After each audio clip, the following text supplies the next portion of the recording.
안녕하십니까. 오늘은 교과서 15페이지부터 수업을 진행하겠습니다. 진도를 나가기에 앞서 이전 시간에 배운 내용을 간단하게 정리해 보겠습니다. y는 x는 n승이라는 방정식이 있을 때 이 방정식을 만족하는 실근의 개수와 근의 개수가 몇 개인지에 대해서 배웠습니다. 근의 개수는 몇 개였죠? n개가 된다고 했었죠. 그러면 실근의 개수는 몇 개가 된다고 했죠? 그거는 개수를 외우지 말고 함수의 모양을 통해서 이해를 하자고 했습니다. 그래서 간단하게 함수를 한번 그려보도록 하겠습니다. 함수의 개형은 총 두 가지의 모양이 나오는데 n의 값이 홀수일 때랑 n의 값이 짝수일 때에 두 가지 모양의 개형이 형성이 됩니다. n이 홀수일 때는 이런 식으로 원점을 지나가는 원점 대칭인 기함수가 나오고 n이 짝수일 때는 축대칭인 우함수가 나타나게 됩니다. 그리고 이제 y는 x는 n과 y는 a의 교점을 찾기 위해서 우리가 a 값에 따라서 한번 y는 a의 그래프를 그려보도록 하겠습니다. a가 양수일 때는 어떤 형태를 지나가게 되죠? 이렇게 지나가게 됩니다. 그리고 a가 음수일 때는 어떻게 되죠? 개형이 이런 식으로 지나가게 됩니다. 그리고 a가 0일 때는 이 점을 지나가게 되겠네요. 그래서 다시 정리를 하자면은 a가 0일 때, a가 양수일 때, a가 음수일 때 세 가지 경우가 있고 교점은 만나는 교점들을 한번 표시를 해보겠습니다. 그럼 어떻게 되죠? n이 홀수이고 a가 양수일 때는 해당 점 교점이 한 개가 생기고 n이 짝수이고 a가 양수일 때는 교점이 두 개가 생기니까 실근은 두 개다라고 하면 되겠네요. 그리고 a가 0일 때는 n이 홀수거나 짝수이거나 상관없이 실근의 개수는 한 개다. 그리고 a가 음수일 때는 n이 홀수일 때는 실근의 개수가 한 개고 n이 짝수일 때는 실근의 개수는 0개입니다. 이렇게 개형을 통해서 이제 n이 짝수이냐 홀수이냐 확인하고 a가 양수이냐 음수이냐 0이냐를 파악을 하면은 실근의 개수가 몇 개인지 이해하기 쉬울 것 같습니다. 네, 그래서 오늘은 이거를 배운 거를 바탕으로 거듭 제곱근이 가지는 성질이 어떻게 될지 한번 보도록 하겠습니다. 이제 거듭 제곱근의 성질을 지수 법칙을 통해서 한번 알아보도록 하겠습니다. a가 0보다 크고 n이 2 이상인 자연수일 때 a의 n 제곱근을 n 제곱하면 a가 됩니다. 이것은 거듭 제곱근의 정의에 의해서 자명하죠. 이때 a의 n 제곱근을 n승하면 a가 된다를 수식으로 나타내면은 요렇게 나오게 됩니다. 이제 이 정의에 의해서 나오는 자명한 이 식을 가지고 다른 성질들을 유추해 보겠습니다. 두 수 a가 양수고 b가 양수일 때 그리고 n이 2 이상인 자연수일 때는 위에 있는 지수 법칙에 의해서 각각의 곱이 어떻게 되죠? 각각의 떼지고 이것은 a, b가 되게 됩니다. 즉 연산이 떼서 연산을 할 수 있다 이렇게 직관적으로 이해하시면 될 것 같습니다. 그리고 각각 양수에 대해서 얘기를 했기 때문에 n제곱근도 양수가 돼서 두 개의 곱은 양수가 되겠죠. 그렇기 때문에 똑같이 이제 아래의 식이 성립되게 됩니다. 여기서 이제 식의 결과값도 중요하지만 조금 이따 설명해 드릴 건데 A가 양수여야 하고 B가 양수여야 하는 부분은 꼭 체크하셔야 합니다. 그 이유는 조금 이따가 넘어가서 설명을 하겠습니다. 마찬가지로 이제 M과 N이 2 이상일 자연수일 때도 한번 보도록 하겠습니다. 자, A의 N제곱근을 M승하고 다시 N승을 합니다. 그러면은 우리 지수의 계산이 거듭제곱은 곱으로 바뀐다고 수업 시간에 얘기를 했었죠. 그렇기 때문에 다시 곱을 거듭제곱으로 바꾸면은 지수 법칙에 의해서 A의 N제곱근을 한 것을 다시 N승한 것은 A가 되므로 결과값은 A의 M승이 됩니다. 마찬가지로 지금 A가 양수인 경우에 대해서 얘기를 했기 때문에 아래의 연산이 성립이 됩니다.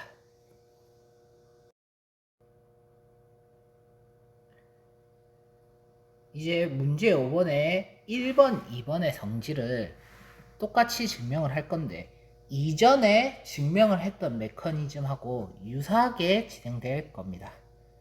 그래서 한번 제가 설명을 해드릴 테니 보면서 다시 이해를 하시면 될 것 같습니다.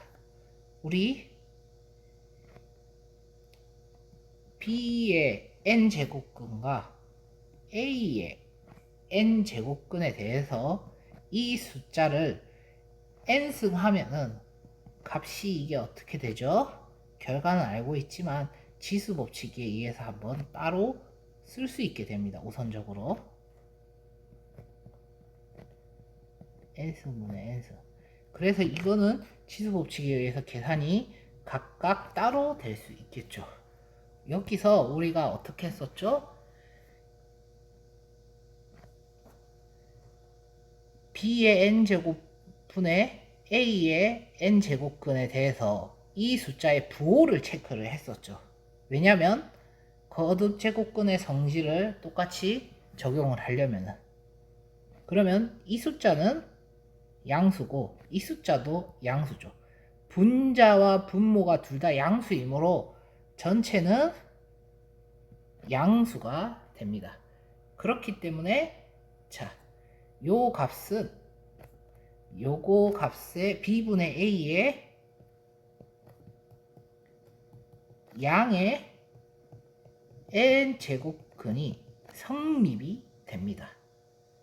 그렇기 때문에 1번 문제는 증명이 완료가 되겠죠. 보시다시피 부호가 양수분의 양수는 전체가 양수가 되기 때문에 이 성질이 성립이 됩니다. 이제 2번 풀어보도록 하겠습니다. 마찬가지로 이것도 지수 법칙을 적용할 건데요. A의 N제곱근의 M제곱근을 M 곱하기 N승 할 겁니다. 그러면 이 값은 어떻게 되죠? 우리 지수 법칙에서의 곱은 거듭제곱으로 표현이 된다고 했습니다.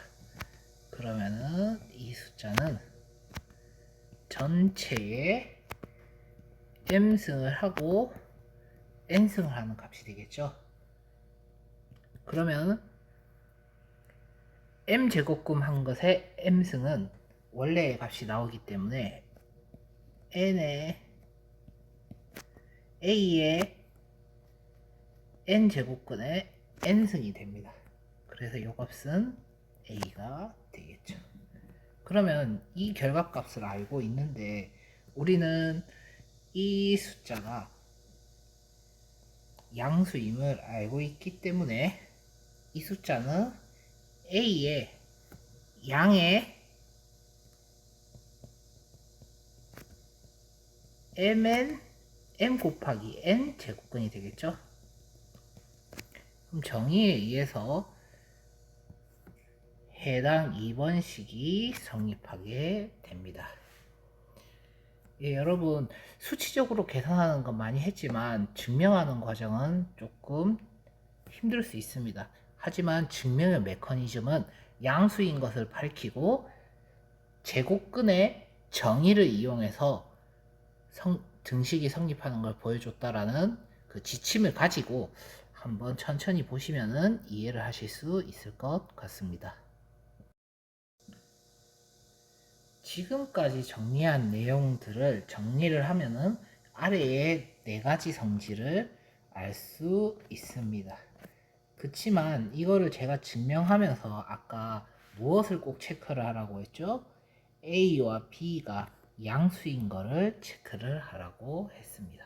그래서 이 조건을 만족하지 않았을 때 1번, 2번, 3번, 4번이 성립하지 않는 예시를 제가 잠깐 설명을 해드리도록 하겠습니다. 일단 1번 문제가 성립되지 않는 예시를 한번 확인해 보도록 하겠습니다. 루트 마이너스 2 곱하기 루트 마이너스 8이라는 계산을 해보도록 하겠습니다. 그럼 이거는 어떻게 되죠? 복소수 i를 이용해서 계산을 할 수가 있겠죠. 루트 2i 곱하기 루트 8i가 되고 이것은 루트 16i 제곱이 되고 이것은 마이너스 4가 됩니다. 그러면 루트 안에 마이너스 2 곱하기 마이너스 8을 한 값은 얼마가 될까요? 당연히 루트 16이 돼서 4가 됩니다. 그럼 두 개의 값은 어떻죠? 같지 않죠. 그러면은 1번 성질은 성립이 하지 않게 됩니다. 이번엔 2번 문제가 성립하지 않는 예시를 한번 확인하도록 하겠습니다.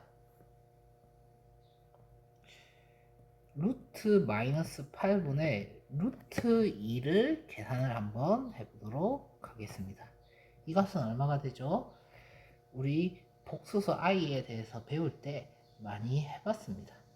계산을 하면은 루트 8i고 루트 2가 됩니다. 이때 분자와 분모에 i를 곱해주면은 어떻게 되죠? 마이너스 2분의 1 i가 됩니다.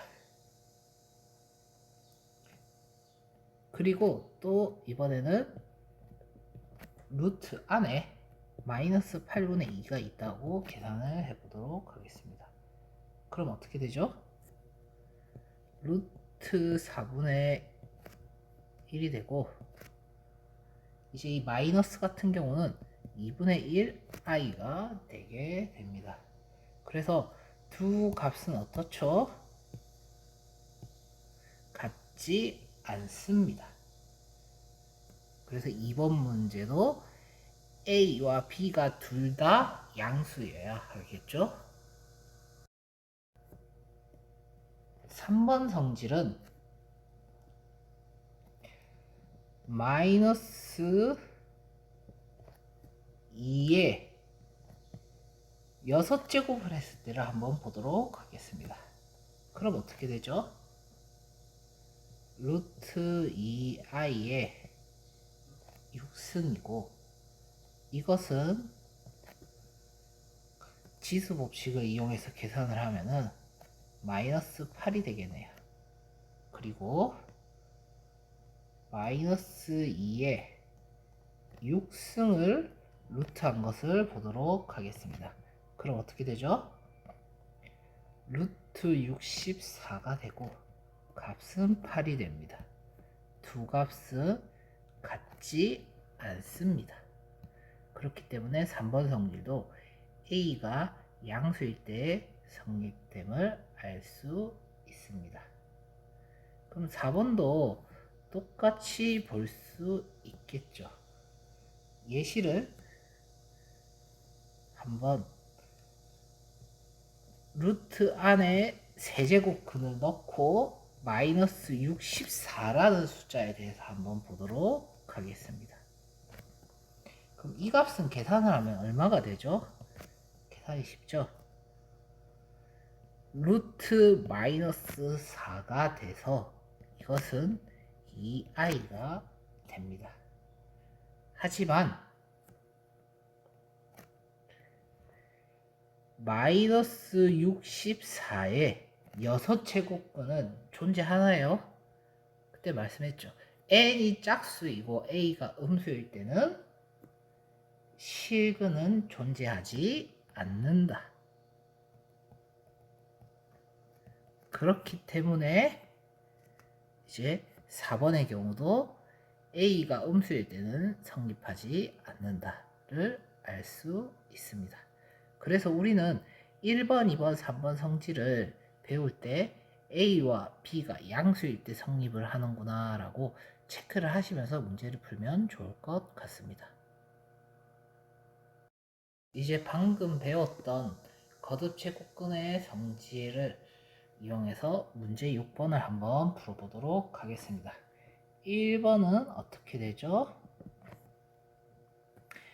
두 수의 곱을 계산을 하면은 자, 4제곱근이 됩니다. 뭐의 4제곱근이죠? 125 곱하기 5는 625이기 때문에 625의 4제곱근이 됩니다. 그러면 이 값은 어떻게 계산이 되죠? 4제곱근이고 어떤 수의 4제곱근? 5의 4승의 4제곱근이 됩니다. 그래서 값이 5가 됨을 알 수 있습니다. 그럼 이제 2번 풀어보도록 하겠습니다. 위 식은 계산을 하면 어떻게 되죠? 세제곱근이 되는데 어떤 수의 세제곱근이 되죠? 128 나누기 2가 되는 숫자는 64가 되겠죠. 그래서 이 값은 어떻게 되죠? 세제곱근의 4의 3승이 되겠네요. 그래서 값은 4가 됩니다. 이제 3번 풀어보도록 하겠습니다. 3번 문제도 마찬가지로 그 치수 법칙과 거듭제곱근의 성질을 이용해서 풀면 되겠죠? 49의 6제곱근을 3승했습니다. 그럼 3승이 안에 들어갈 수가 있겠죠? 6제곱근에 49의 3승이 됩니다. 그럼 이것은 6제곱근에 7의 제곱의 세제곱이 되죠. 그러면 7의 6승이 됩니다. 이렇게 하면 7이 됩니다. 4번 풀어보도록 하겠습니다. 4번의 식은 어떻게 계산이 되죠? 거듭 제곱근이 5제곱근과 제곱근이 있습니다. 그러면 이것은 10제곱근이 되겠네요. 그래서 10제곱근 1024에 10제곱근은 어떻게 되죠? 1024가 2의 10승이기 때문에 계산을 하면 답이 2인 것을 알 수 있습니다. 문제 7번 풀어보겠습니다. 문제 7번도 거듭 제곱근의 성질을 이용해서 식을 간단히 하면 됩니다. 1번 문제 풀도록 하겠습니다. 1번 식은 54의 세제곱근이죠. 그러면은 그 값은 어떻게 되죠? 3의 세제곱 곱하기 2가 되겠네요. 그리고 이 값은 6 곱하기 2의 세제곱근이 되겠죠. 그래서 이 값은 계산을 하면은 3의 세제곱근은 3의 3승이 나올 수가 있겠죠. 계산하면 3 곱하기 2의 세제곱근 곱하기 또 빼기 6 곱하기 2의 세제곱근입니다. 그래서 계산을 하면은 마이너스 3 곱하기 2의 세제곱근이 되겠네요. 마이너스 3 곱하기 2의 세제곱근이 되겠네요. 이제 2번 문제 풀어보도록 하겠습니다. 이번 문제는 어떻게 되죠? 자, 32는 2의 5승입니다. 그치만 우리는 지금 4제곱근이기 때문에 4제곱근을 떼서 이런 식으로 계산을 생각해 보도록 하겠습니다. 2 곱하기 4제곱근이고 안에 32는 어떻게 쓴다고 했죠? 2의 4승 곱하기 2로 쓰기로 했습니다. 그리고 162는 어떻게 써야 될까요? 162는 3의 4승 곱하기 2가 되겠죠. 왜냐하면 99, 81 곱하기 2이기 때문에. 그래서 이것도 똑같이 쓰면은 어떻게 된다? 4에 3의 4승 곱하기 2가 됩니다. 그리고 빼기 2의 4제곱근 이렇게 쓰고 이제 계산을 하면 되는데, 중요한 건 뭐죠? 요 값들은 밖으로 나올 수가 있겠죠. 4제곱근의 4승이기 때문에. 그래서 얘네들을 꺼내고 계산을 하면은 4 곱하기 2의 4제곱근 더하기 3 곱하기 2의 4제곱근 빼기 2의 4제곱근이 됩니다. 그래서 계산을 하면은 얼마가 되죠? 6 곱하기 2의 4제곱근이 됩니다. 그래서 정리를 하면은 6 곱하기 2의 4제곱근이 됩니다. 문제 3번 풀어보도록 하겠습니다. 27은 얼마죠? 3의 3승이고 이것의 4제곱근 한 것에 세제곱근 한 것을 일단 그대로 써보도록 하겠습니다. 3의 4제곱근. 그러면 우리는 이 세제곱근 한 것과 3승을 한 게 있기 때문에 이제 식을 정리를 할 수 있겠죠? 어떻게 정리가 되죠? 3의 4제곱근이 됩니다. 그리고 2 곱하기 3의 4제곱근은 계산을 하면은 얼마가 되죠? 3 곱하기 3의 4제곱근이 되겠습니다. 3 곱하기 3의 4제곱근. 4번 문제 풀어보도록 하겠습니다. 4번 문제는 이제 11의 4제곱근인데 11의 4제곱을 계산을 하는데 세제곱근이 있죠. 그러면 우리를 이걸 계산할 때 세제곱만 계산을 하면 됩니다. 11의 4승을 3승 곱하기 11로 생각을 해서 한번 풀어보도록 하겠습니다. 자, 4번식은 세제곱근인데 11의 4승을 안에 넣을 수 있겠죠. 그리고 마찬가지로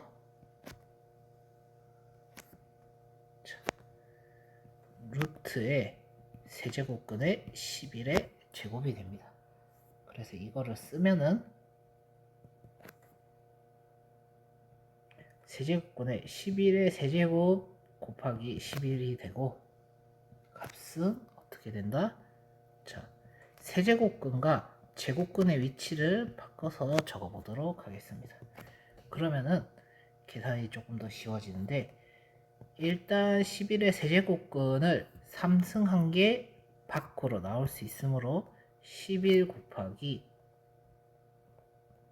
11의 세제곱근이 됩니다. 그리고 이 숫자는 어떻게 되죠? 제곱과 루트가 있죠. 그래서 계산을 하면은 11의 세제곱근이 되겠네요. 그래서 정리를 하면 10 곱하기 11의 세제곱근이 됩니다.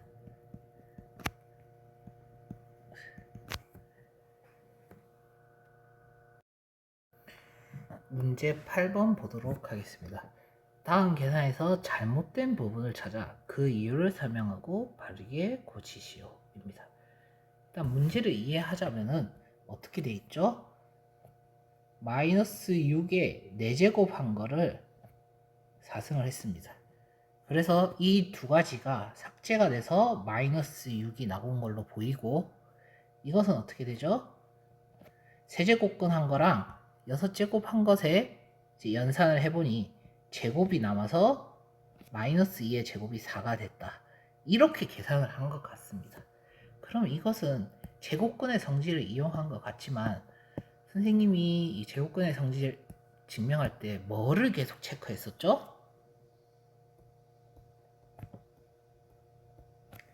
양수임을 체크를 했었죠.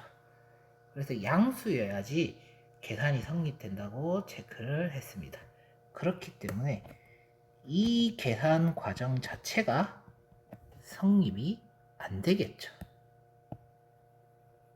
그래서 우리는 다시 제대로 풀어보도록 하겠습니다. 이 값은 양수여야지 계산이 성립되므로 이제 식을 정리를 하면 어떻게 되죠? 마이너스의 4제곱은 플러스가 되므로 6의 4승이 됩니다. 그죠? 그래서 이 값은 이제 양수가 됐으므로 지수와 거듭제곱근의 계산이 됩니다. 그 다음에 마이너스 2에 6승을 한 것의 세제곱근을 보도록 하겠습니다. 이거는 어떻게 되죠? 똑같이 벗겨지는 것처럼 보이지만 우리가 이전 시간에 배운 내용이고 제가 수업을 시작하기 전에 정리를 했었습니다. n이 홀수고 a가 음수일 때 그는 어떻게 된다고 했었죠? 네. 그대로 나오고 마이너스가 나오고 근이 실근이 한 개가 됨을 그래프를 통해서 확인을 했습니다. 그렇기 때문에 이 값은 얼마가 된다? 마이너스 2의 제곱이 됩니다. 즉 마이너스 4가 되겠네요. 그래서 이 값은 총 계산을 하면은 6 빼기 4가 돼서 값은 2가 되겠네요. 네, 지금까지는 그 지수 법칙을 이용해서 증명을 할 때 m과 n이 자연수일 때 성립됨을 확인했습니다.